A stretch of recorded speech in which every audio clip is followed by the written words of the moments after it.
Hey everyone, welcome to our channel Mental Game. Today, we are going to talk about differences between self-confidence and narcissism. Now let's begin. Self-confidence and narcissism are two qualities that have differences, but are often mistaken for each other. While a healthy dose of self-confidence is essential for personal growth and success, too much crosses the line into narcissism. Admittedly, it's sometimes tough to identify the differences between being self-confident and being a narcissist. So coming up, I'm going to share the 4 main signs that you, or someone you know, is starting to tip the scales a bit too far in the direction of narcissism. This topic of narcissists is highly important to me because I myself have unfortunately had my heart broken by a narcissistic love partner. I wrote about this heartbreak in my Oprah-recommended book, Prince Harming Syndrome, an online course, Broken Heart Recovery. Plus, I've also been hurt by a few narcissists in non-romantic relationships, which I share about in my therapist-recommended course, Manage and Avoid Drama Lamas. So, let's get going. And I thought we'd start by taking a look at traits of self-confidence versus narcissistic traits. What is self-confidence? First of all, let's define what we mean by healthy self-confidence. According to psychologist Dr. Ellen Hendrickson, self-confidence is a trust in your abilities, qualities, and judgment. When you have healthy self-confidence, you believe in yourself and your abilities. But you also have the humility to recognize your limitations and the grace to learn from your mistakes. You take pride in your accomplishments, but you don't let them go to your head. And you don't need constant validation from others to feel good about yourself. What is narcissism? On the other hand, narcissistic traits are characterized by an inflated sense of self-importance and a preoccupation with power, status, and admiration. According to the Diagnostic and Statistical Manual of Mental Disorders, DSM-5, individuals with narcissistic personality disorder have a grandiose sense of self-importance and require excessive admiration. There are many different types of narcissists.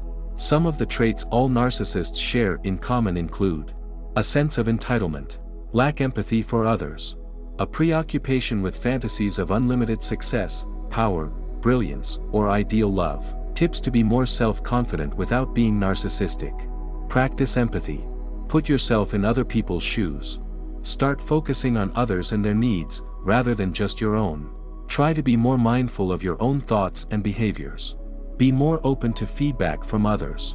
If you find that your self-confidence is starting to spiral out of control, consider seeking help. Investigating the physiological indicators of narcissism and self-esteem. Procedure. When children were 4.5 years old, they came to the lab with their parents and were asked to perform a song in front of their parent, a camera person, who was recording the performance, and the experimenter.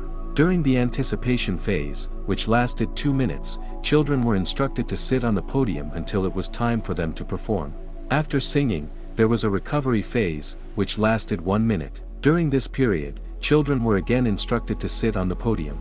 These phases were not videotaped. Measures. Throughout the performance, anticipation, and recovery periods, researchers recorded the children's physiological responses, such as their electrocardiogram, ECG, heart rate variability, HRV, and electrodermal activity.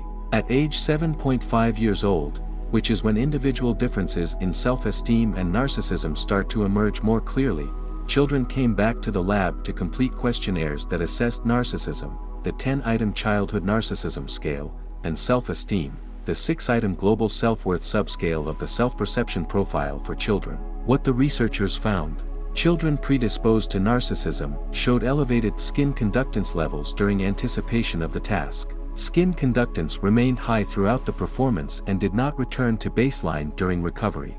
In contrast, children predisposed to higher self-esteem levels showed lowered skin conductance throughout the procedure. The results support the view that narcissistic children are more fragile and prone to social evaluative concerns, whereas children with high self-esteem are more secure and able to feel comfortable in social evaluative contexts.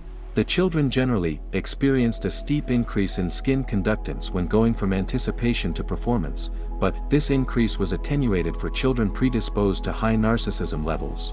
In other words, the actual performance did not appear to make narcissistic children much more anxious. Why?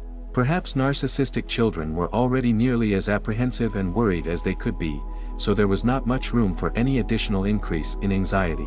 Another possibility is that narcissistic children experience the performance phase as positive, despite their anticipatory anxiety. Being the center of attention and receiving grandiose praise may have been an especially positive experience for narcissistic children. After all, this is how all children were introduced before their performance. Ladies and gentlemen, today we have a special performance by the famous child's first name, who will sing Name of Song, Narcissism, Self-Esteem, and Social Evaluative Anxiety. As noted, children predisposed to narcissism versus children with high self-esteem tend to show greater skin conductance activity when anticipating or performing a socially evaluative task, such as performing in front of an audience. Note, skin conductance is related to sympathetic arousal, the fight-or-flight response. This makes sense because narcissists are more likely to experience hyperarousal in situations where they feel exposed to social judgment or anticipate such exposure. To be clear, self-confident children in the study also experienced fight-or-flight responses. Specifically, the skin conductance activity of children with high self-esteem increased from anticipation to performance. However, their skin conductance levels were lower initially and remained below the levels of low self-esteem children. Self-confident children's response makes sense if we remember that a basic function of self-esteem is to gauge social acceptance and valuation. Thus, highly self-confident children do not expect rejection if they fail at a task. Even when their performance is criticized, they still expect to be accepted and treated as valued individuals. Origins of narcissism and high self-esteem. What are the developmental origins of narcissism and high self-esteem? Research indicates both are partly heritable and partly learned through interaction with agents of socialization, particularly parents. To illustrate, narcissistic children are more likely to have parents who overvalue them and believe they are special. Yet, these children do not enjoy unconditional acceptance because they are valued and accepted only if they live up to their parents' often unrealistic standards. Such conditional approval may explain narcissistic children's intense social evaluative concerns. In contrast to parental overvaluation, parental warmth and responsiveness are linked with supportive, sensitive, affectionate, and nurturing behavior, with unconditional approval and acceptance of the child. Indeed, parental warmth is more likely to encourage the development of high self-esteem. Warm and responsive parents set aside time to spend with their children, show enthusiasm for what their children are interested in, and share their positive emotions.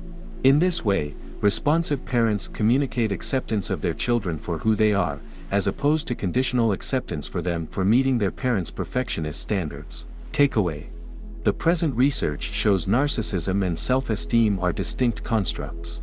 Specifically, narcissism can be predicted by physiological hyperarousal during anticipation of social exposure, whereas self-esteem is predicted by an overall state of reduced arousal.